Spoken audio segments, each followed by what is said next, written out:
Cuma perhatiin ya untuk MAPA nih teman-teman, meskipun price earning ratio-nya lebih murah dibanding rata-rata industri. Jadi kalau kita mau lihat misalnya valuation, pakai relative valuation, kita harus tahu dulu nih per industrinya berapa.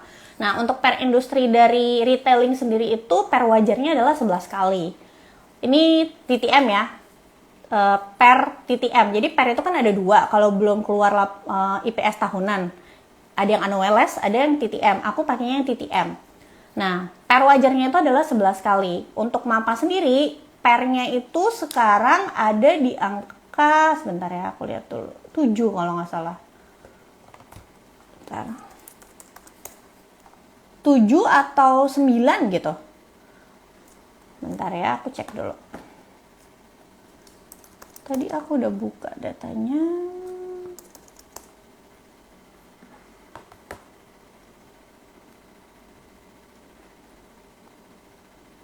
Comparison.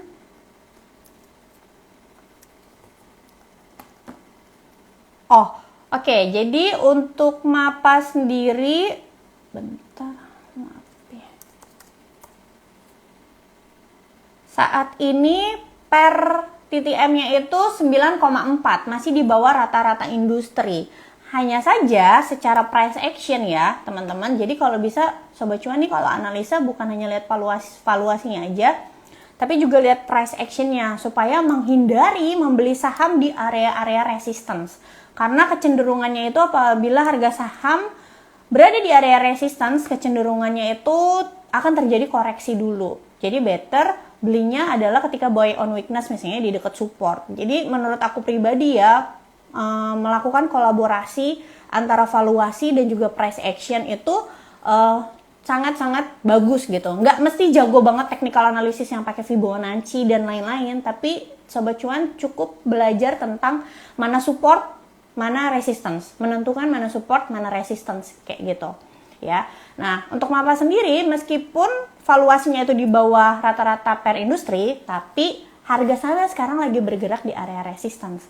Jadi berpotensi, bukan berarti pasti ya, berpotensi akan mengalami koreksi dulu. Jadi kalau baru mau masuk, itu sebenarnya kurang menarik secara price action. Apalagi MAPA itu meninggalkan gap di area 3.200-an. Nah biasanya gap itu tidak selalu, tapi umumnya gap itu akan ditutup dulu gitu. Jadi gap itu bisa dijadikan batas support. Nah, apalagi kalau secara trendline, supportnya MAPA tuh ada di areanya 2.800-an, jadi cukup jauh gitu. Kalau misalnya paksa masuk di harga saat ini, di bawah, takutnya kalau misalnya koreksi di bawah turunnya agak jauh gitu. Tapi kan ini kan proyeksi ya, bisa aja MAPA-nya tambah naik. Cuma kalau aku pribadi, lebih baik lihat juga faktor risk dan reward-nya ketika kita membeli saham gitu ya. Oke, selanjutnya adalah LPPF. Nah, ini LPPF sempat memberikan berita yang cukup menyenangkan untuk para investornya. Kenapa? Karena waktu public expose bulan lalu, LPPF itu manajemen berjanji akan memberikan dividen sebesar 524 per lembar saham. 524 per lembar saham itu cukup besar ya, Sobat Cuan. Kalau harga sahamnya sekarang aja 4.900, itu berarti dividen yield-nya sekitar 10%-an ya. Tapi perlu diperhatiin nih, harga saham LPPF itu udah naik dari bottom sebesar 35%-an. Jadi bisa aja nanti justru pas deket-deket bagi dividen harga sahamnya sudah turun duluan, dikarenakan investor-investor yang membeli saham LPPF di bawah melakukan exit taking profit gitu. Jadi itu bisa saja terjadi. Itu kenapa tetap perhatiin lagi teknikalnya, apalagi kalau misalnya ngincernya sudah di harga agak atas ya, bukan ketika misalnya dia lagi turun sekali. Tetap harus diperhatiin, tetap harus pasang stop loss, apalagi kalau cuma buat ngincer dividen. Nah, untuk kinerja sendiri LPPF itu hampir mirip seperti RALS. Kinerjanya itu melonjak ketika kuartal 2 tahun 2022 ini dikarenakan lebaran. Kalau kita lihat di sini IPS-nya itu sekitar 294 pada kuartal 2. Untuk kuartal 1, kuartal 3-nya IPS-nya biasa-biasa aja, so-so aja, 55 per lembar saham dan juga 57 per lembar saham. Tapi kalau kita lihat secara histori ya, LPPF itu di kuartal 4 biasanya juga bisa mencatatkan pendapatan dan juga laba bersih yang lebih tinggi dibanding rata-rata, walaupun biasanya tidak setinggi kuartal 2 atau tidak setinggi kuartal ketika terjadi lebaran. Tapi paling enggak di kuartal 4 biasanya lebih baik dibanding kuartal 1 atau juga kuartal 3 gitu ya. Nah, gula-gula dari dividen ini nih kemarin nih yang akhirnya membuat investor-investor melirik saham LPPF. Nah, kalau kita lihat secara valuasi ya, kita di sini relative valuation membandingkan LPPF itu punya PER yang paling rendah di antara MAPI, MAPA, dan juga RALS. Untuk LPPF sendiri sekarang PE ratio TTM-nya itu hanya 7,5 kali. Kalau misalnya kita hitung dia misalnya targetnya adalah PE wajar 11 kali, maka target nilai wajarnya atau harga wajarnya itu di sekitar 6.400-an gitu ya. Ini target fundamentalnya. Kalau misalnya nanti kuartal 4-nya bagus, bisa aja nanti harga LPPF mencapai target fundamentalnya. Tapi balik lagi, tetap harus diperhatikan titik-titik atau area belinya. Kayak seperti saat ini ya, untuk LPPF sendiri, bergeraknya itu sudah tidak jauh dari area resistance gitu. Mungkin Sobat Cuan bisa pasangin, kalau mau lebih gampang, moving average eksponensial 20. Jadiin moving average eksponensial tersebut support. Artinya apa? Di area-area support, Sobat Cuan bisa jadiin referensi untuk area buy seperti itu ya.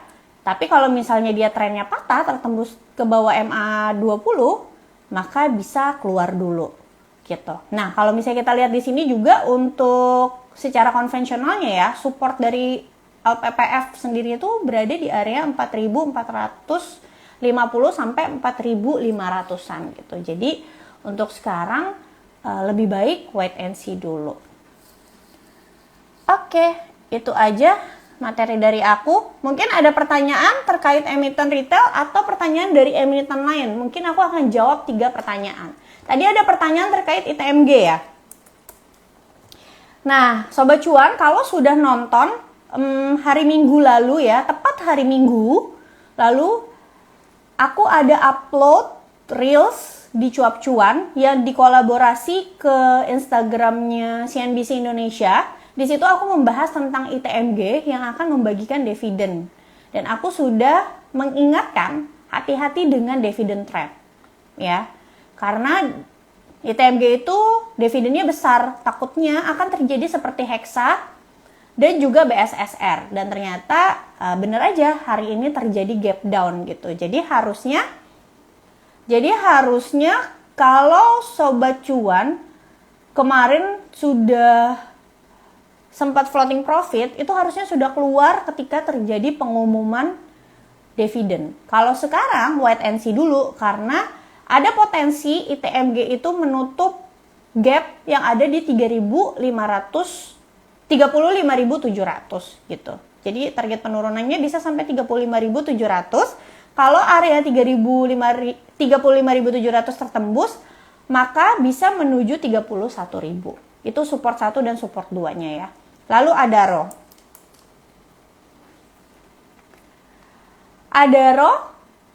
walaupun secara jangka pendek mengalami tren penurunan, tapi secara jangka panjang sejak Oktober tahun lalu atau dalam 1 tahun major trennya. Jadi kalau kita melihat tren itu ada tren yang besar, ada tren yang kecil. Tren yang besar itu namanya major trend dalam teknikal ya. Nah, major trendnya itu adalah uptrend. Saat ini Adaro sedang menguji support di area 3.350 sampai 3.470. Jadi kalau misalnya Adaro tertembus ke bawah 3.350, itu tandanya adalah Adaro patah tren. Ya, kalau patah tren tuh jadinya gimana? Kalau patah tren itu berarti berubah arah trennya, yang tadinya misalnya uptrend bisa berubah jadi downtrend. Kalau sekarang secara jangka pendek Adaro downtrend, Tapi secara jangka panjang belum downtrend karena belum tertembus di harga 3.350. Itu secara price actionnya ya. Gitu. Mayor, MYOR. Kenapa MYOR? Hari ini ARB, baru beli berarti. Kalau pertanyaannya pasti, Kak hari ini saham ARB, berarti tandanya baru beli. Padahal Mayora itu sudah dibahas dari beberapa minggu lalu sebelum harganya mengalami kenaikan. Jadi gini ya Sobat Cuan, kalau perusahaan itu udah keluarin laporan keuangan kuartal selanjutnya, misalnya kuartal 3, antara dua kemungkinan, harga sahamnya naik atau harga sahamnya atau beritanya dijadiin sama investor untuk sell on news gitu ya. Jadi berita baik, misalnya laporan keuangan atau kinerjanya bagus, dijadiin oleh sebagian orang sebagai sell on news, menjual ketika keluar berita bagus gitu. Jadi harus hati-hati. Kalau misalnya yakin sama potensi perusahaannya, harusnya biasanya belinya ketika sebelum keluar laporan keuangan gitu ya. Tidak semua, tapi mayoritas seperti itu. Ya. Dan belilah ketika harganya sedang terkoreksi, bukan ketika harga sahamnya lagi naik 5% sehari, 10% per sehari, atau 25 atau 3 hari berturut-turut naik 10% kayak BDMN, PNIN, terus baru belinya di pucuk. Nah, itu strategi kalian itu sudah sangat-sangat salah gitu ya. Jadi harus diperbaikin lagi. Bukan salah sahamnya, bukan salah kinerjanya, tapi salah kalian kenapa mau kejar-kejaran sama harga saham, oke? Jadi biasanya kalau beli saham itu, ya pertama perhatiin faktor valuasinya, yang kedua pertama kinerjanya, yang kedua valuasinya, yang ketiga price actionnya. Sebagus-bagusnya kinerja perusahaan kalau dia lagi bergerak di area resistance kuat atau atap kuat, better wait and see dulu. Karena biasanya potensinya koreksinya itu lebih besar daripada potensi kenaikannya. Seperti itu. Nah, untuk Mayora, walaupun hari ini tadi sempat ARB, tapi sebenarnya pergerakan harga sahamnya itu masih sideways. Jadi sideways itu adalah tren harga saham yang tidak kemana-mana, alias bergerak di range tertentu sampai titik tertentu. Pergerakan Mayora sendiri bergeraknya di 2280 sampai 2500. Nah, ini sideways-nya dia bergeraknya di antara itu. Jadi harusnya kalau misalnya Sobat Cuan fokusnya trading jangka pendek, maka belilah di area support 2280-an. Batas SL-nya kalau perusahaan harga sahamnya tembus ke bawah 2280. Ingat ya, kalau Sobat Cuan fokusnya trading, itu harus ada batas stop loss. Jangan dari trader berubah jadi investor dadakan. Oke. Nah, kalau jangka panjang, misalnya Sobat Cuan suka banget nih sama perusahaannya, oh kayaknya kinerjanya bagus, lagi dividen, valuasinya juga oke, maka belilah ketika dia turun atau ketika market tuh lagi panik. Market lagi panik, biasanya harga saham yang bagus juga kan ikutan terkoreksi. Nah, ketika terjadi kepanikan, belilah gitu. Nah, biasanya belinya juga tetap deket-deket di area support gitu. Kadang harga saham sudah turun juga, biasanya kadang ada yang masih jauh dari batas supportnya gitu. Nah, kalau untuk investasi, masuklah bertahap gitu, atau money managementnya, cicil bertahap. Terserah mau pakai dollar cost averaging ketika market koreksi, atau mau masuk bertahap misalnya 3 kali atau 4 kali. Misalnya dibagi gitu, bulan ini masuk dulu sekali, bulan depan kalau ada koreksi lagi masuk lagi, bulan depannya lagi masuk lagi gitu. Oke.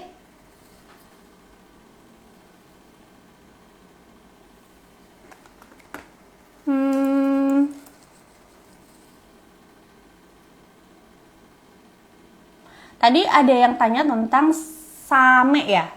Covid sudah selesai, gimana dengan Same? Kalau misalnya secara industri sudah diuntungkan lagi, ya harusnya move on.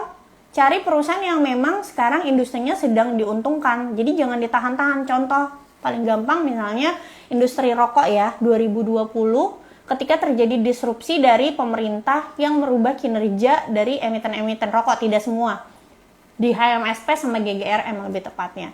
Kalau sudah terjadi disrupsi dan kinerjanya berubah, buat apa harus dipertahanin lagi, gitu kan?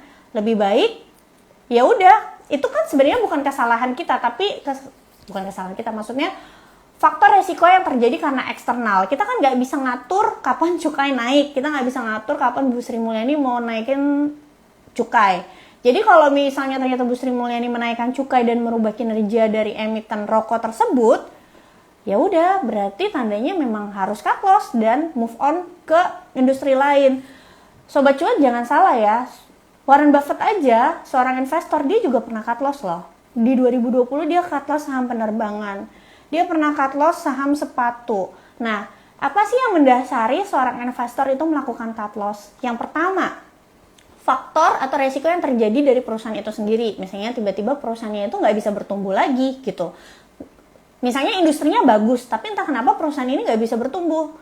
Perusahaan-perusahaan yang lain bertumbuh di industri tersebut, tapi perusahaan ini udah nggak bisa bertumbuh. Ya, harga sahamnya akan turun. Nah, ini nggak apa-apa untuk kita cut loss. Contohnya misalnya seperti apa? Unilever. Ini udah declining gitu. Declining tuh bukan declining sih. Dalam artian tidak ada pertumbuhan dari sisi kinerjanya. Kalau tidak ada pertumbuhan dari sisi kinerjanya, apalagi saham blue chips, itu biasanya koreksinya akan dalam sekali gitu. Atau misalnya resiko yang datangnya dari faktor luar. Misalnya apa? Disrupsi dari kebijakan pemerintah. Contohnya ya rokok gitu ya, walaupun tidak semua emiten rokok ya, kayak WIM dan ITIK itu masih diuntungkan dikarenakan harga rokoknya mereka itu murah. Jadi ketika cukai naik, banyak konsumen yang beralih ke rokok murah. Itu kenapa pendapatan dan kinerjanya mereka bisa bertumbuh. Nah, HMSP dan GGRM yang punya porsi SKM sangat besar dan harga rokok yang lebih tinggi dibanding ITIK dan juga WIM, itu akhirnya harus tergerus market share-nya. Nah, kalau seperti ini buat apa lagi dipertahanin gitu kan? Jadi, jangan kira seorang investor itu tidak bisa cut loss. Bisa juga. Kan Pak LKH juga kalau nggak salah pernah cut loss kan, Petrosi gitu. Petrosi atau SSMB gitu. Pokoknya ada yang dia cut loss. Jadi, jangan terpaku, oh kalau kita investor mau kinerjanya lagi buruk banget gitu, berarti kita nggak perlu apa-apa yang tidak seperti itu gitu. Contoh, kemarin yang paling baru, Bill Ackman, kalau teman-teman tahu ya, kalau sobat cuan, apalah kita gitu. Bill Ackman ini adalah seorang hedge fund di Amerika. Dia itu salah satu hedge fund yang mendapatkan keuntungan besar di tahun 2020 ketika dia nge-short indeks Amerika. Karena dia merasa akan terjadi koreksi di indeks saham Amerika. Dan ternyata benar, ada COVID-19 kan, indeks saham Amerika waktu itu terjun, dan akhirnya dia mendapatkan keuntungan yang sangat signifikan.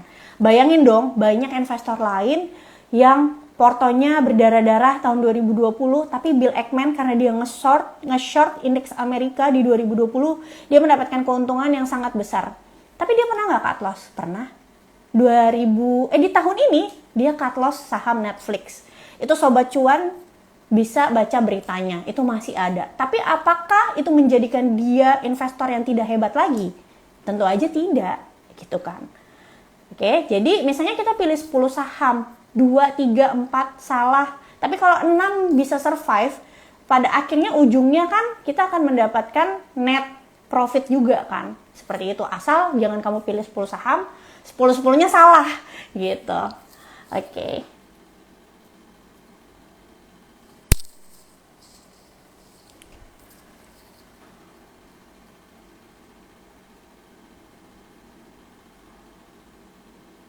Oh ya, aku mungkin mau nambahin. Bill Ackman itu dia cut loss Netflix karena dia merasa Netflix itu ketika keluar laporan keuangan kuartal 1 atau kuartal 2, aku lupa deh. Yang bulan Mei itu dia bilang tidak sesuai dengan ekspektasi kinerja yang dia harapkan.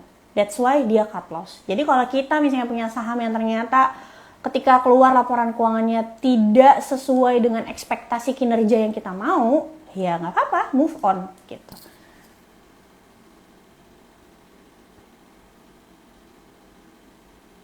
Oke, mungkin segitu aja.